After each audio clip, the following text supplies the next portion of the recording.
Perbedaannya kaum musyrikin pada zaman dulu dengan zaman sekarang. Kalau kaum musyrikin pada zaman dahulu, yang pertama sesuai dengan nas ayat ini, yaitu mereka berbuat syirik kepada Allah di saat senang. Adapun kaum musyrikin pada zaman sekarang berbuat syirik kepada Allah di saat susah dan di saat senang. Berarti lebih jelek dari kaum musyrikin yang lalu. Yang kedua, kaum musyrikin di zaman dulu, kalau mereka menyembah atau berdoa kepada selain Allah, mereka mencarinya orang soleh.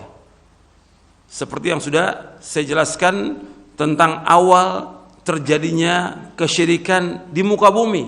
Kalau musyrikin pada zaman sekarang ini, mereka berdoa meminta datang ke kubur-kubur, yang dikubur di situ orang yang paling jahat di muka bumi, yang dianggap oleh mereka sebagai apa? Wali. Ini terjadi seperti ini. Atau nggak diketahui asal usulnya orang ini. Jadi musyrikin pada zaman sekarang lebih jelek daripada zaman dahulu. Dua-duanya jelek, tapi lebih jelek yang sekarang. Semuanya bentuknya kesyirikan, tetap dosa besar yang paling besar. Assalamualaikum warahmatullahi wabarakatuh. Innal hamdalillah nahmaduhu wa nasta'inuhu wa nastaghfiruh wa na'udzu billahi min shururi anfusina wa min sayyiati a'malina may yahdihillahu fala mudilla lahu wa may yudlil fala hadiya lahu asyhadu an la ilaha illallah wahdahu la syarika lahu wa asyhadu anna muhammadan abduhu wa rasuluh ya ayyuhalladzina amanu taqullaha haqqa tuqatih wa la tamutunna illa wa antum muslimun. يا أيها الناس اتقوا ربكم الذي خلقكم من نفس واحدة وخلق منها زوجها وبث منهما رجالا كثيرا ونساء واتقوا الله الذي تساءلون به والأرحام إن الله كان عليكم رقيبا يا أيها الذين آمنوا اتقوا الله وقولوا قولا سديدا يصلح لكم أعمالكم ويغفر لكم ذنوبكم ومن يطع الله ورسوله فقد فاز فوزا عظيما أما بعد فإن أصدق الحديث كتاب الله وخير الهدي هدي محمد صلى الله عليه وعلى آله وسلم وشر الأمور محدثاتها وكل محدثة بدعة وكل بدعة ضلالة وكل ضلالة في النار. أيها الإخوة أعزكم الله, kepada jamaah yang hadir di Masjid Nurul Tauhid yang mudah-mudahan dirahmati oleh Allah Ta'ala, dan kepada seluruh kaum muslimin, pemirsa TV Roja dan pendengar Radio Roja yang mudah-mudahan dirahmati oleh Allah Ta'ala. Alhamdulillah, kita bersyukur kepada Allah Subhanahu wa Ta'ala atas segala nikmat yang Allah karuniakan kepada kita, dan kita bersyukur kepada Allah Subhanahu wa Ta'ala atas nikmat Islam dan sunnah. Dan kita bersyukur kepada Allah Ta'ala kita diberikan hidayah taufik untuk selalu dan senantiasa menuntut ilmu syar'i yang merupakan kewajiban atas setiap muslim dan muslimah. Ikhwan fiddin, a'azakumullah. Pada hari ini kita akan lanjutkan kajian kita dari syarah Aqidah Ahlussunnah wal Jamaah. Yang terakhir kita bahas tentang ancaman bagi orang yang berbuat syirik. Seperti yang sudah kita bahas sebelumnya, bahwa definisi syirik, terutama syirkun akbar, yaitu memalingkan ibadah kepada selain Allah. Makanya disebutkan oleh Syekh Muhammad bin Abdul Wahhab rahimahullah dalam kitabnya Al-Usul Ats-Tsalatsa, beliau mengatakan, man sarafa syai'an min anwa'il ibadati ila ghairillah fahuwa musyrikun kafir. Barang siapa yang memalingkan satu macam ibadah kepada selain Allah, maka dia musyrik kafir. Ini secara umum demikian, dan dalilnya sudah dibawakan di halaman 172 dalam surah Al-Mu'minun di ayat 117, wa may yad'u ma'allahi ilahan akhar la burhana lahu bihi fa innama hisabu 'inda rabbih innahu la yuflihul kafirun. Dan barang siapa menyembah ilah yang lain selain Allah, padahal tidak ada satu bukti pun baginya tentang itu, maka perhitungannya hanya pada Rabbnya. Sungguh orang-orang kafir itu tidak akan beruntung. Allah menyebutkan di sini di akhir ayat ini dengan kalimat kafir. Artinya orang memalingkan ibadah kepada selain Allah maka dia musyrik kafir. Ini secara umum. Dan ancamannya sudah saya sebutkan pada pekan yang lalu. Sekarang kita akan masuk pembahasan tentang jenis-jenis syirik. Halaman 175.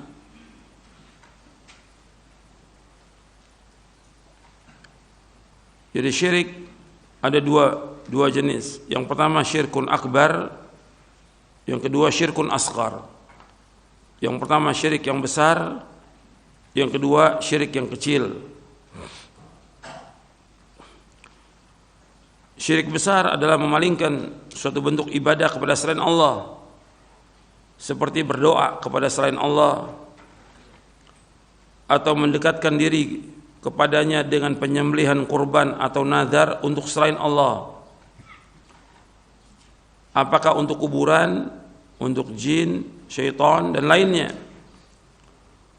atau seorang takut kepada orang mati yang dia menurut perkiraannya akan membahayakan dirinya, atau mengharapkan sesuatu kepada selain Allah yang tidak kuasa memberikan manfaat maupun mudarat, atau seseorang yang meminta sesuatu kepada selain Allah di mana tidak ada manusia yang mampu memberikannya melainkan hanya Allah, seperti memenuhi hajat, menghilangkan kesulitan, dan selain dari itu dari berbagai macam bentuk ibadah yang tidak boleh dilakukan melainkan ditujukan hanya kepada Allah saja. Ini dijelaskan oleh Syekh Dr. Shalih Fauzan di dalam kitabnya Aqidatut Tauhid. Syirkun akbar ini banyak macamnya, banyak, dan nanti saya akan sebutkan beberapa macam tentang syirkun akbar. Di sini saya sebutkan tentang tidak bolehnya kita berdoa atau memalingkan ibadah kepada selain Allah. Saya bawakan ayatnya dalam surah Yunus ayat 106 107. Allah berfirman, "Wala tad'u min dunillahi ma la yanfa'uka wa la yadurruk, fa in fa'alta fa innaka idzan minadh dhalimin.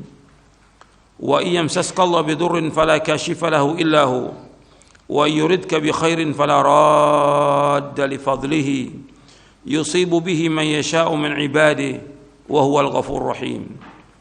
Dan jangan engkau menyembah sesuatu yang tidak memberi manfaat dan tidak pula memberi bencana kepadamu selain Allah. Sebab jika engkau lakukan demikian, maka sungguhnya engkau termasuk orang-orang yang zalim. Dan jika Allah menimpakan suatu bencana kepadamu, maka tidak ada yang dapat menghilangkannya kecuali hanya Allah.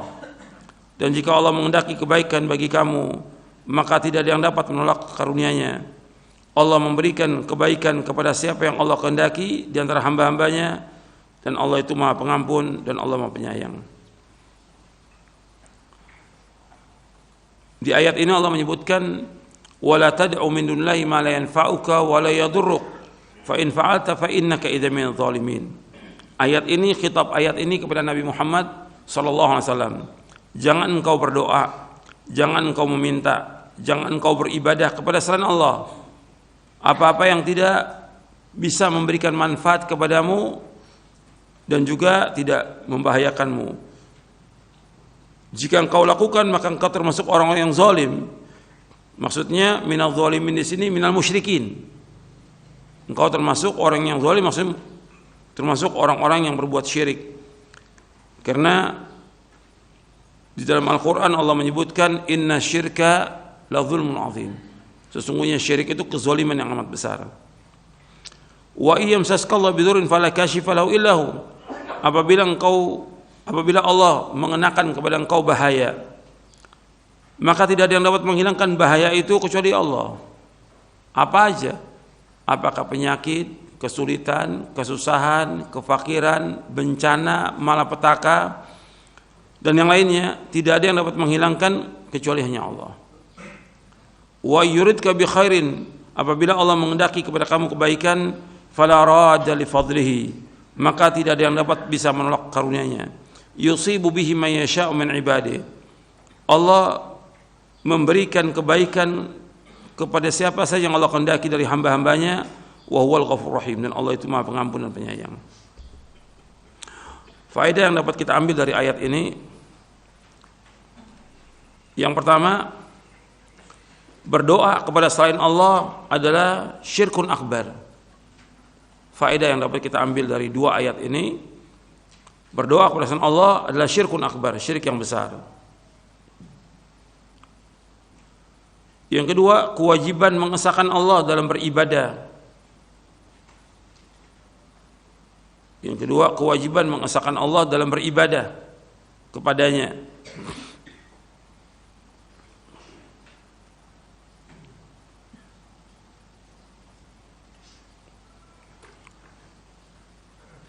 Yang ketiga,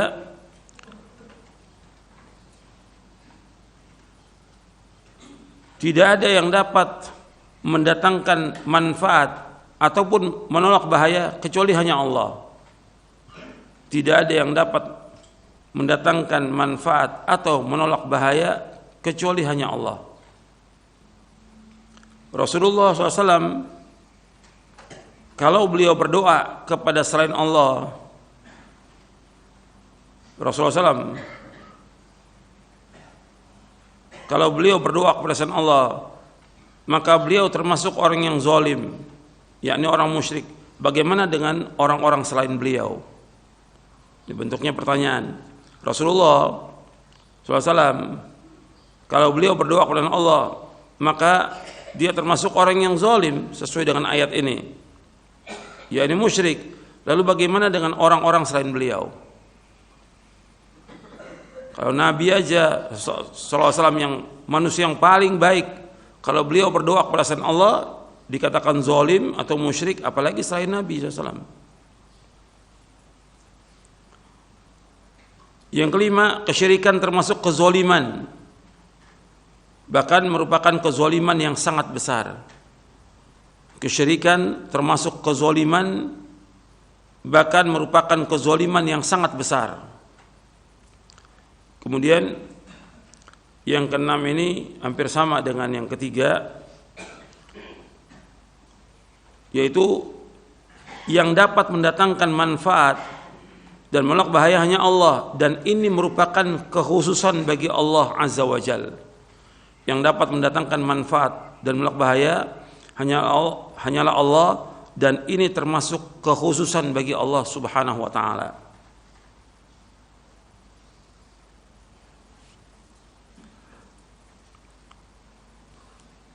Hatta Nabi SAW, kalau kita lihat, tidak bisa memberikan manfaat, tidak bisa menolak bahaya. Perhatikan, ini yang keenam ini yang dapat mendatangkan manfaat menolak bahayanya Allah, dan ini termasuk khususan bagi Allah. Nanti kita kembali kepada manusia yang paling mulia, Rasulullah SAW, itu nggak bisa memberikan manfaat. Saya ambil contoh, memberikan manfaat untuk pamannya, manfaat hidayah. Nabi nggak bisa. Pamannya Nabi SAW, Abu Talib, mati dalam keadaan apa? Kafir. Nabi sudah menyampaikan dakwah, menyuruh Abu Talib untuk mengucapkan kalimat Allah, tapi tetap nggak mau sampai akhir hayatnya. Ini menunjukkan bahwa hidayah dan manfaat hanya bagi Allah. Kemudian tentang menolak bahaya, pada waktu perang Uhud, Nabi luka parah. Nabi nggak bisa menolak bahaya.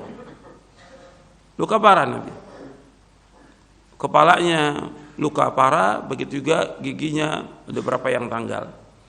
Jadi hanya Allah saja yang dapat memberikan manfaat, menolak bahaya. Ini harus kita yakini dengan seyakin-yakinnya. Ini penting sekali dalam kehidupan kita, bahwa yang dapat mendatangkan manfaat hanya Allah, yang menolak bahaya hanya Allah. Kemudian yang ketujuh, kebaikan dan keburukan merupakan takdir. Kebaikan dan keburukan merupakan takdir Allah Subhanahu wa taala. Ini beberapa faedah yang dapat kita ambil dari dua ayat ini. Di sini penetapan tentang Allah itu Ghafur Rahim. Sekarang kita lanjutkan.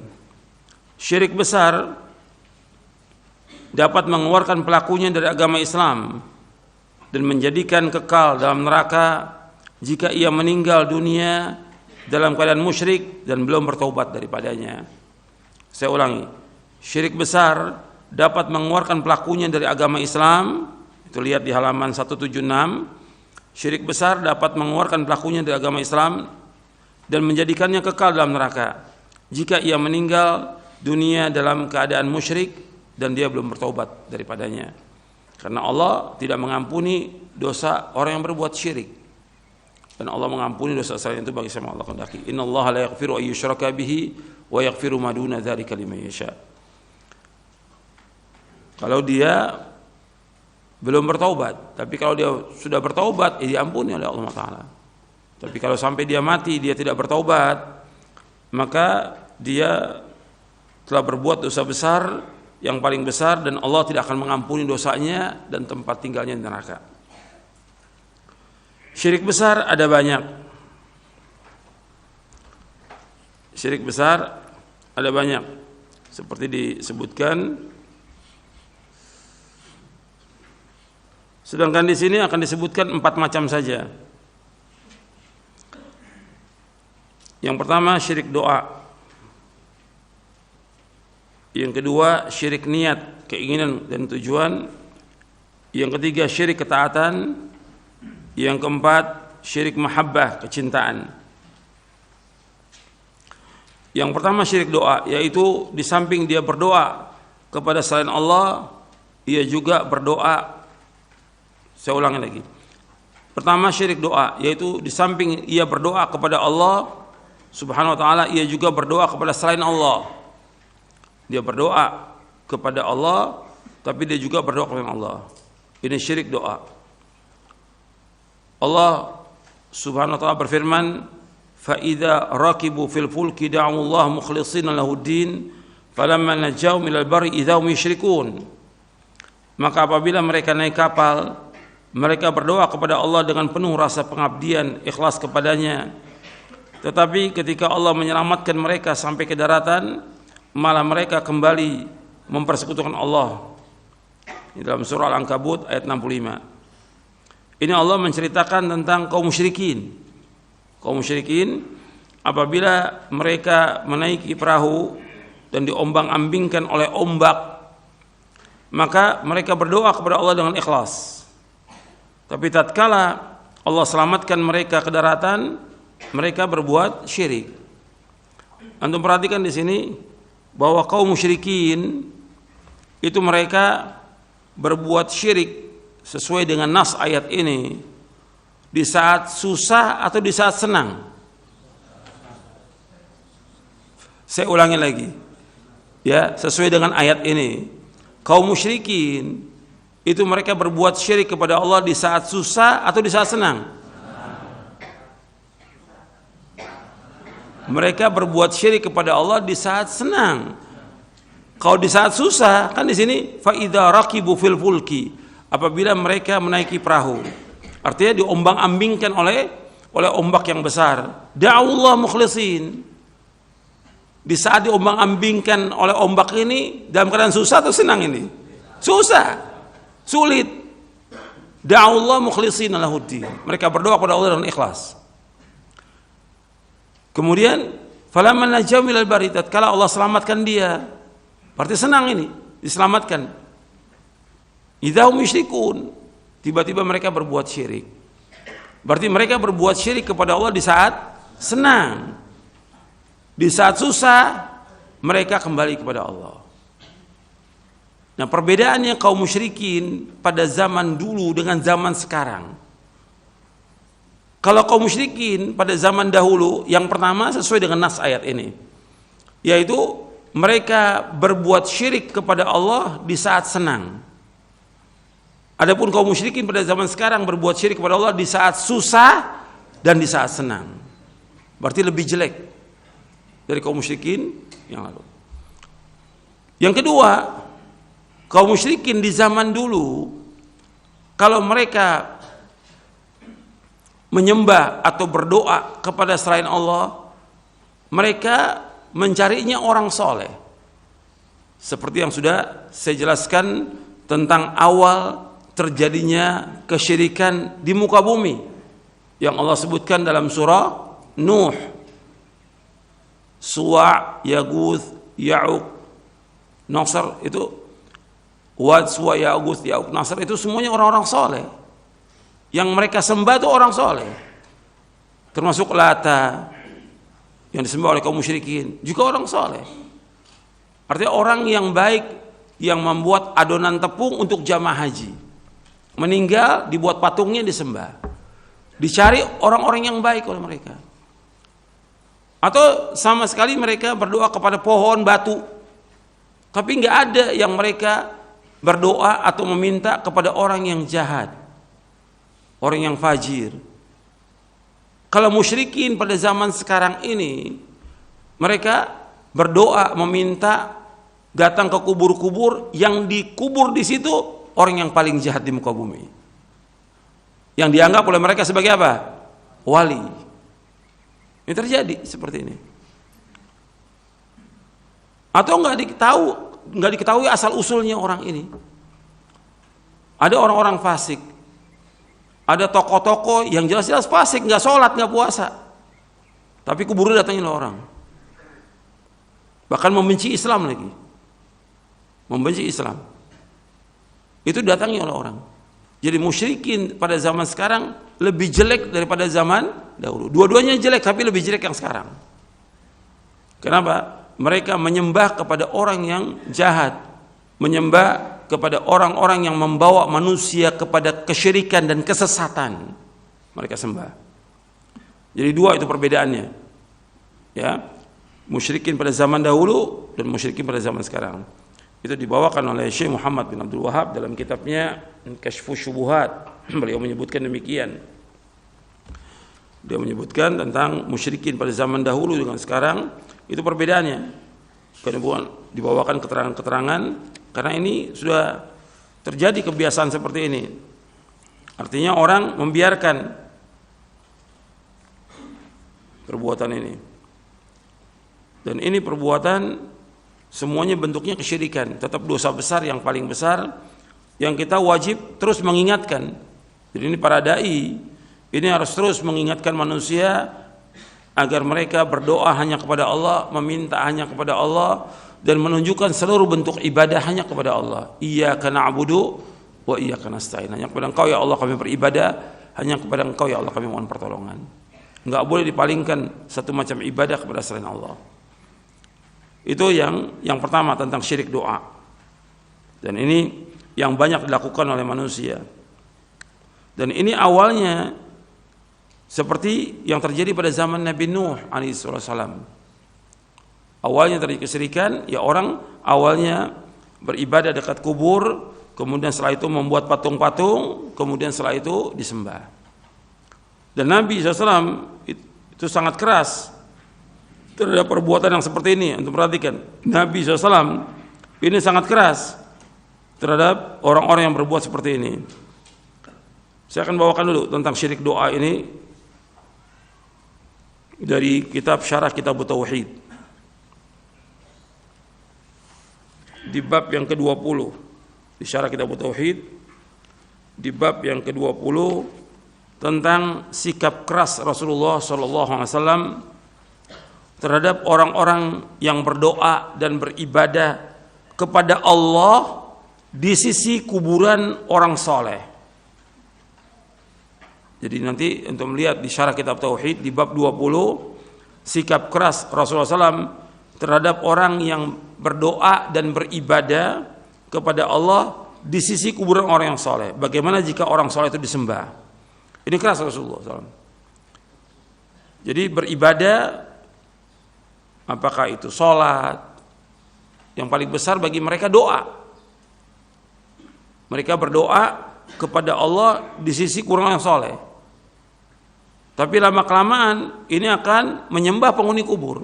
Awalnya doa kepada Allah di sisi kuburan orang soleh, Tapi lama-kelamaan orang solehnya disembah. Maka Nabi keras ini. Disebutkan di dalam Sahih Bukhari dan Muslim dari Aisyah dan Ummu Salamah, dari Aisyah radhiyallahu anha dan Ummu Salamah radhiyallahu anha menyebutkan kepada Rasulullah SAW, anna Ummu Salamah dzakarat li Rasulullah SAW kanisatan ra'atha bi ardil Habasha wa ma fiha min as-suwar faqala ulaika qaumun idza mata fihim ar-rajulu as-salih aw al-'abdu as-salih banaw ala qabrihi masjidan wa sawwaru fihi tilka as-suwar ulaika syirarul khalqi 'inda Allah. Dari Aisyah radhiyallahu anha bahwasanya Ummu Salamah radhiyallahu anha menyebutkan atau menceritakan kepada Rasulullah SAW tentang gereja yang dilihat di negeri Habasyah, yang di dalamnya, di dalam gereja itu ada rupaka-rupaka, gambar-gambar, patung-patung manusia. Maka beliau SAW bersabda, mereka itu apabila ada orang yang soleh atau seorang hamba yang soleh meninggal, mereka bangunkan di atas kuburnya sebuah tempat ibadah dan mereka membuat di dalamnya rupaka-rupaka seperti gambar manusia. Mereka itulah sejelek-jelek makhluk di hadapan Allah. Nabi sudah menyebutkan ulaika syirarul khalqi indallah. Mereka sejelek-jelek makhluk di sisi Allah Taala. Dijelaskan oleh Al-Imam Ibnu Qayyim, mereka ini orang-orang Nasrani ini atau orang-orang yang membangun masjid di atas kuburan, fahaula'i jama'u bainal fitnataini, mereka mengumpulkan dua fitnah. Yang pertama fitnatul kubur, itu fitnah memuja atau beribadah kepada kuburan. Yang kedua fitnatul tamathil, fitnah membuat gambar-gambar dan patung-patung. Nabi sangat murka ini tentang yang seperti ini. Jadi menunjukkan tentang tidak bolehnya kita beribadah atau berdoa di sisi kuburan orang yang soleh. Karena apa? Ini wasilah perantara yang mengantarkan kepada kesyirkun akbar, yang orang akan menyembah seperti yang dilakukan oleh orang-orang Nasrani.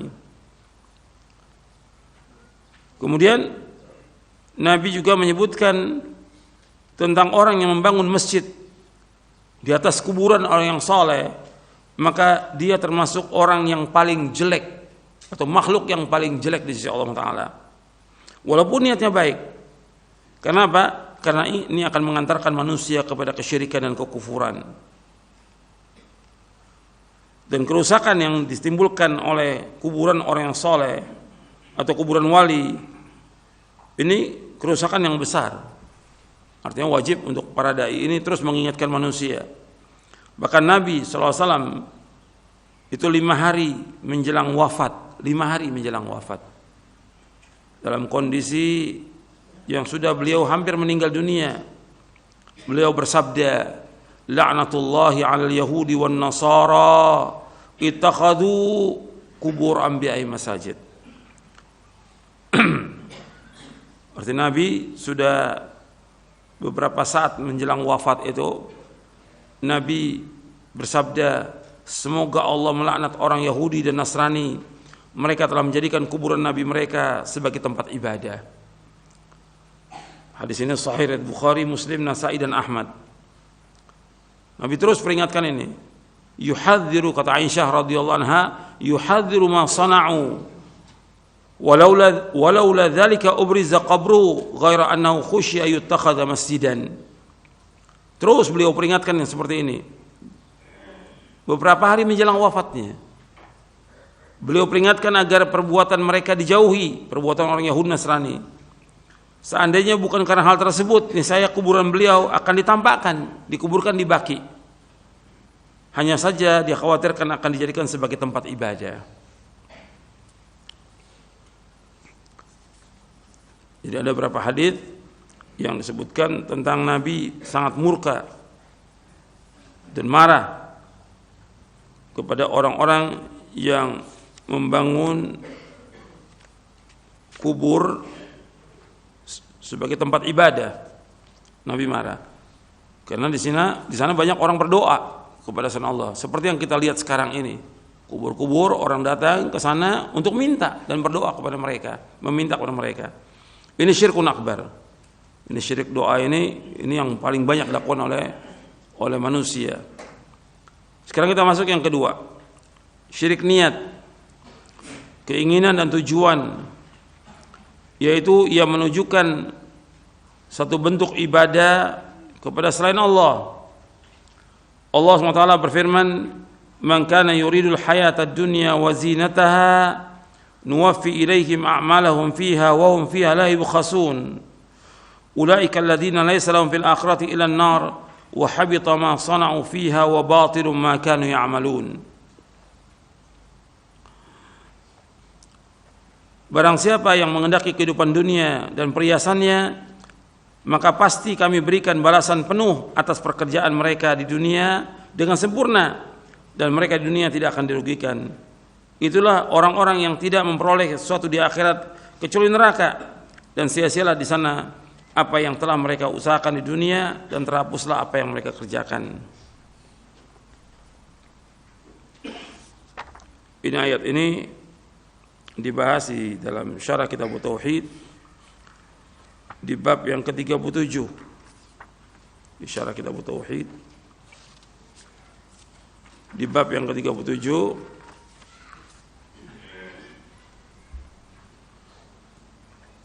itu tentang orang yang beramal, dia termasuk syirik. Jadi minasyirki iradatul insan bi amalihi dunya, termasuk syirik orang beramal untuk kepentingan duniawi.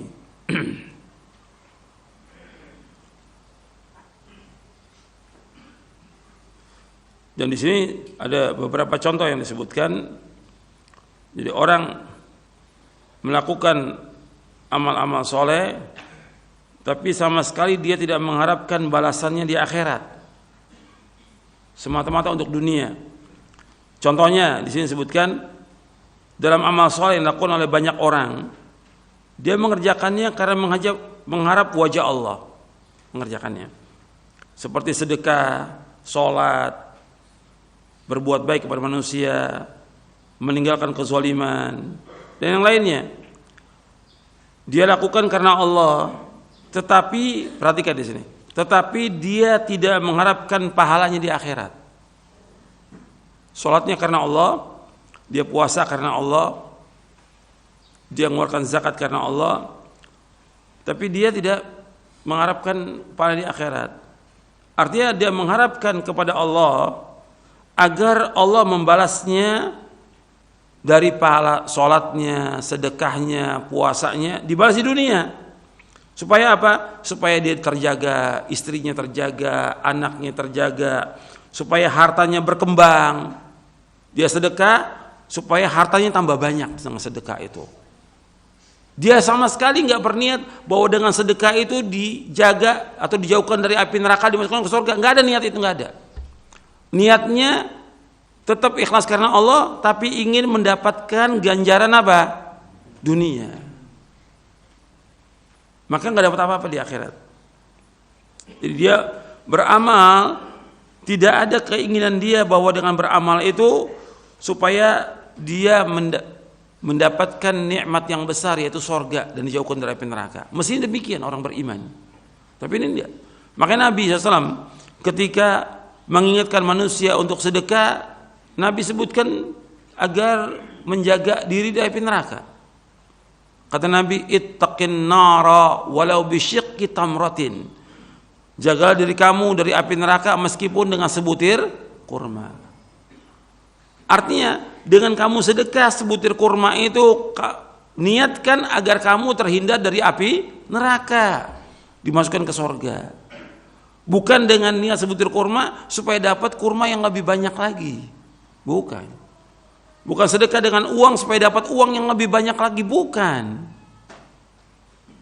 Kalau harta yang kita sedekahkan, infakkan, atau semua yang kita sedekahkan itu pasti dibalas oleh Allah dengan kebaikan, pasti. Gitu. Cuma yang paling penting kita tujuannya akhirat. Makanya Allah sebutkan banyak dalam Al-Quran tentang sorga agar manusia beramal supaya dia beramal semata-mata karena Allah dan mengharapkan sorga. Yang dengan itu dia dapat melihat wajah Allah.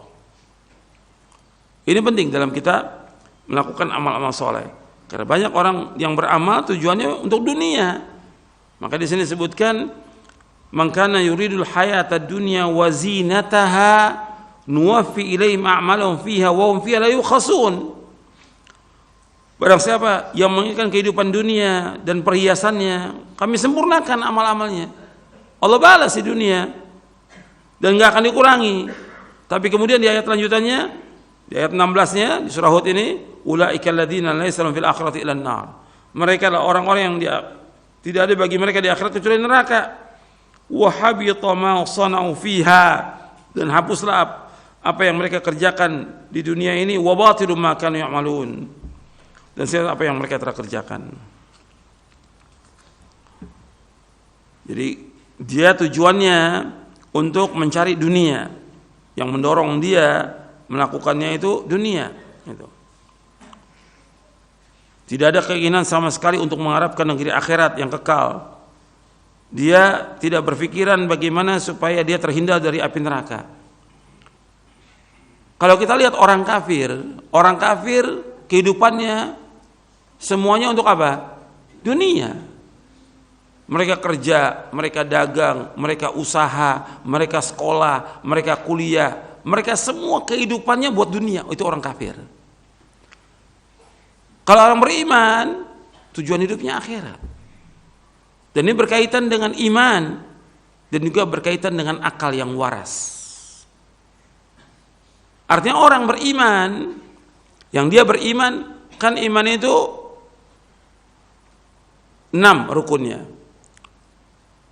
An tu'mina billahi wa malaikati wa kutubi wa rusuli wal yaumil akhir wa tu'mina bil qadari khairihi wa syarri. Engkau beriman kepada Allah, malaikatnya, kitabnya, rasul-rasulnya. Iman kemudian kepada yaumul akhir dan iman kepada qadar yang baik dan buruk. Iman kepada yaumil akhir. Kalau dia beriman kepada Allah dan beriman kepada yaumil akhir, mestinya dia mencari kehidupan apa? Akhirat.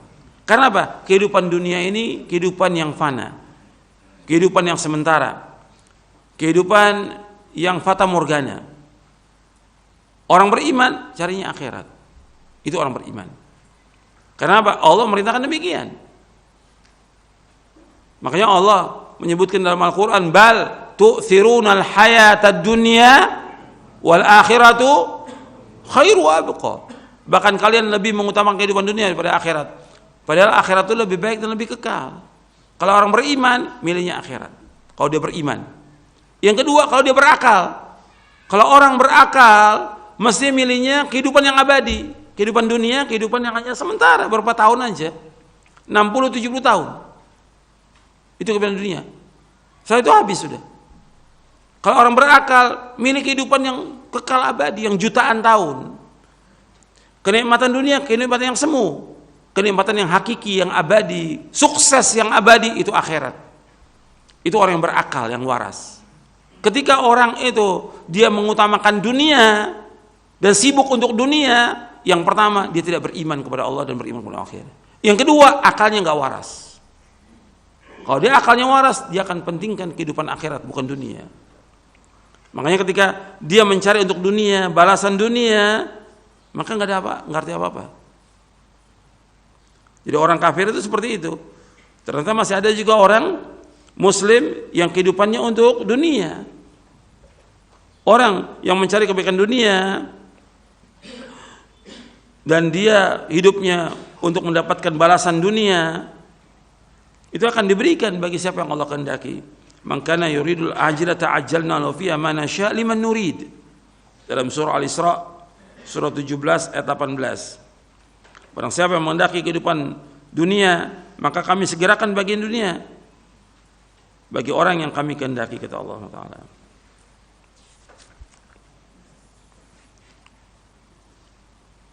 Jadi ini celaan terhadap orang-orang yang rakus kepada dunia, yang tamak kepada dunia, yang hidupnya untuk dunia. Ini celaan untuk mereka. Jadi syirik niat, kenapa disebutkan syirik niat, keinginan tujuan? Karena tujuannya bukan buat Allah, tujuannya bukan buat akhirat, tujuannya dia buat dunia. Ini termasuk syirik. Kalau orang beriman berbeda dengan orang kafir. Kalau orang kafir hidupnya untuk dunia, kalau orang beriman hidupnya untuk akhirat. Makanya ini diperbaiki nanti. Kalau dulu kita salah, sekarang kan robah. Setiap kita melakukan apa saja niat kita karena Allah dan ingin mengharapkan wajah Allah. Kita sedekah, kita infak, kita sholat, kita apa aja, niatkan seperti itu. Jadi niatkan dengan kita melakukan ibadah ini karena Allah perintahkan, dan kita harus ikhlas, dan kita dengan ibadah ini ingin mengharapkan sorga, dijauhkan dari api neraka. Karena Allah menyeru demikian dalam Al-Quran, agar kita beribadah itu mengharapkan surga dan terhindar dari api neraka. Kemudian kita masuk yang ketiga, syirik ketaatan. Yang ketiga, syirik ketaatan, yaitu mentaati selain Allah dalam hal maksiat kepada Allah.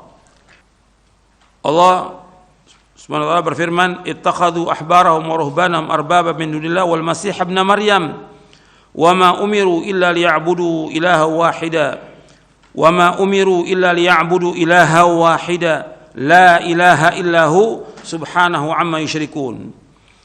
Allah berfirman, ittakhadhu ahbarahum wa ruhbanahum arbaba min dunillah wal masih ibn Maryam. Mereka menjadikan orang-orang alim Yahudi dan rahib-rahibnya orang Nasrani sebagai Tuhan selain Allah.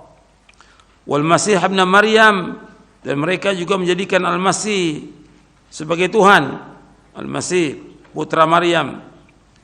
Wa ma umiru illa liya'budu ilaha wahida, padahal mereka hanya disuruh beribadah kepada Allah yang Maha Esa. La ilaha illahu, tidak ada ilah yang berhak diibadahi dengan benar melainkan hanya Allah. Subhanahu amma yusyrikun, Maha suci Allah dari apa yang mereka persekutukan. Ketika ayat ini turun, disebutkan dalam syarah kitab Tauhid di bab yang ke-6.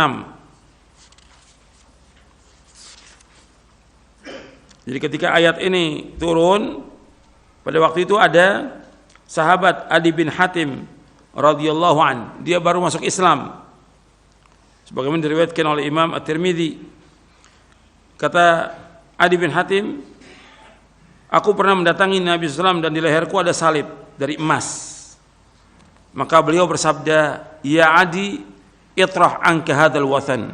Wahai Adi, buanglah berhala ini, salib ini. Artinya langsung ditegur, baru masuk Islam, ada kalung salib di sini dari emas. Buang, putuskan buang, suruh Nabi. Kemudian setelah itu Nabi bacakan ayat ini, ittakhadhu ahbarahum wa ruhbanahum arbaba min dunillah. Mereka menjadikan orang-orang alim dari orang-orang Yahudi sebagai Tuhan, dan juga rahib-rahibnya, pendeta-pendeta sebagai Tuhan selain Allah. Kata Adi bin Hatim radhiyallahu an, kata beliau begini, ama innahum lam yakunu ya'budunahum. Artinya, kata Adi, kami enggak menyembah mereka ya Rasulullah. Kami enggak menyembah mereka. Kata Nabi SAW, Nabi menjawab, ama innahum lam yakunu ya'budunahum walakinnahum kanu idza ahallu lahum syai'an istahalluh wa idza harramu alaihim syai'an harramu. Ketahuilah, sesungguhnya mereka dan Yahudi dan Nasrani tidaklah menyembah mereka, enggak menyembah orang alim dan ahli ibadah. Akan tetapi jika mereka menghalalkan sesuatu yang diharamkan oleh Allah, mereka ikut menghalalkannya, dan jika mereka mengharamkan sesuatu yang jelas-jelas dihalalkan oleh Allah, mereka ikut mengharamkannya. Ini hadis hasan riwayat Tirmidzi.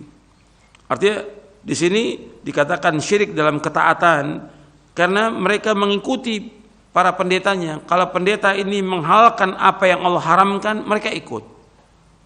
Atau mereka mengharamkan apa yang Allah halalkan, mereka ikut. Ini namanya syirkut ta'ah, syirik dalam ketaatan. Ini enggak boleh dalam Islam, karena menyalahi kalimat syahadat la ilallah. Dia wajib memurnikan ketaatan itu hanya kepada Allah. Gak boleh taat kepada makhluk dalam berbuat maksiat kepada Allah. Kata Nabi SAW, la ta'ata li makhlukin fi ma'siyatillah. Gak boleh taat kepada makhluk dalam berbuat maksiat kepada Allah.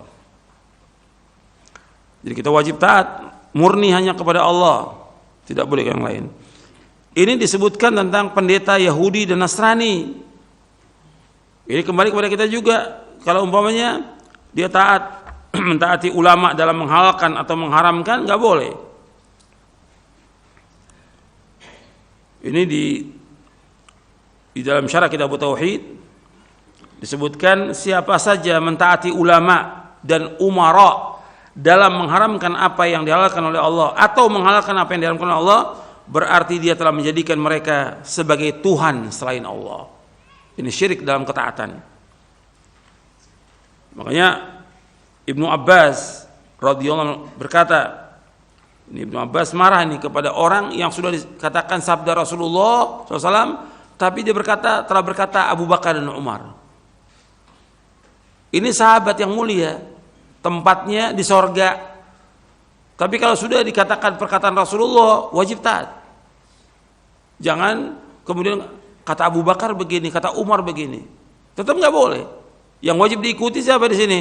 Rasulullah SAW.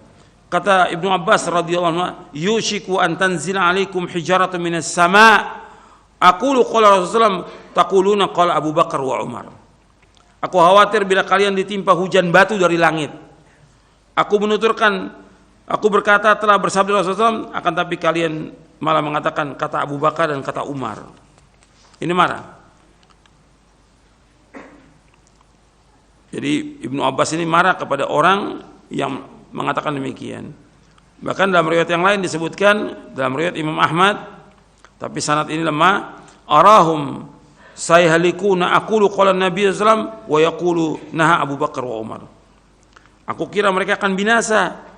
Aku mengatakan qala Rasulullah, mereka menentang dengan perkataan Abu Bakar dan Umar.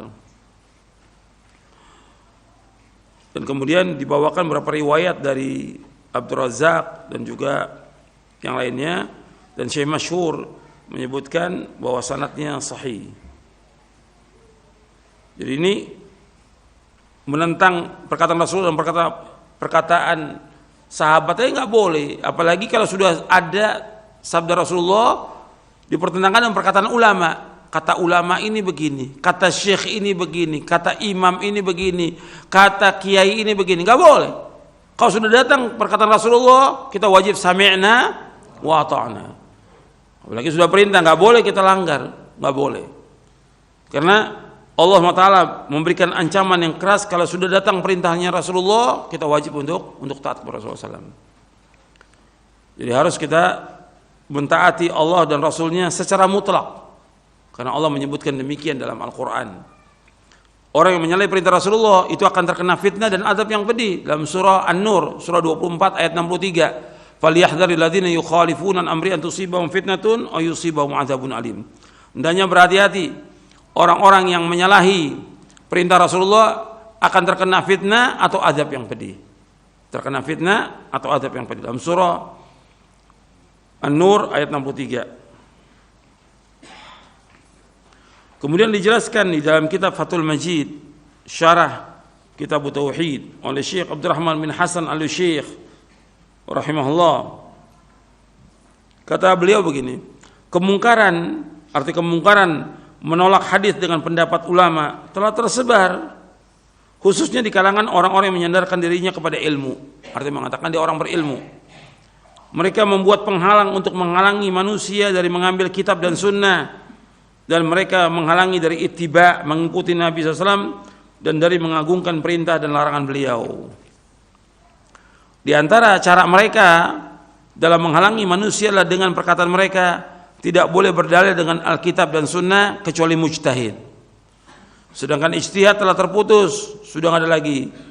Atau perkataan mereka, ulama yang aku taklid kepadanya adalah lebih berilmu dari engkau dalam ilmu hadis, nasi dan mansuh. Dalam perkataan-perkataan lain yang semisal itu, yang puncaknya adalah meninggalkan ittiba.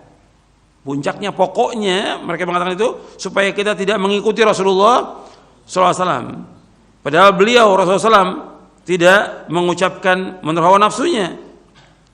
Maka bersandar kepada perkataan ulama itu bisa salah. Karena bisa jadi ada pendapat yang lain yang menyelisih. Yang pokok yang wajib kita ikut adalah dalil. Kalau disebutkan dalil Al-Quran dan Sunnah. Maka kewajiban seorang mukallaf yang dibebani syariat, jika ada dalil dari kitabullah dan sunnah Rasulnya yang telah sampai kepada orang tersebut dan dia memahami maknanya, maka kewajiban dia adalah untuk berhenti kepadanya dan mengamalkannya. Artinya mengambil dalil itu dan mengamalkannya. Walaupun ada ulama yang menyelisihinya, setinggi apapun kedudukan ulama tersebut, kita wajib mengikuti dalil. Wajib mengikuti dalil. Ini bagus penjelasannya. Kemudian dibawakan ayat yang tadi. Bab ini wajib ini untuk mengikuti Rasulullah. Kita wajib taat kepada beliau mutlak. Karena taat kepada Rasulullah sama juga taat kepada Allah. Wa man yuti'ir rasula faqad ata Allah. Barang siapa yang taat kepada Rasul, maka dia taat kepada Allah. Wa man tawalla fama arsalnaka 'alaihim hafidha. Dan barang siapa berpaling, aku tidak utus engkau sebagai penjaga atas mereka. Itu dalam surah An-Nisa. Kemudian yang keempat, syirik mahabbah. Itu syirik kecintaan. Itu menyamakan Allah dan selainnya dalam kecintaan. Allah Subhanahu wa taala berfirman, "Wa minan nasi may yattakhidhu min duni andada yuhibbunahum ka hubbillah walladzina amanu ashaddu hubban lillah. Walau yara alladziina zalamu idh yarawna al-'adzaba anna al-quwwata lillahi jami'a wa anna Allaha syadidul 'adzab." Dan di antara manusia ada orang-orang yang menyembah Tuhan selain Allah sebagai tandingan yang mereka cintai seperti mencintai Allah.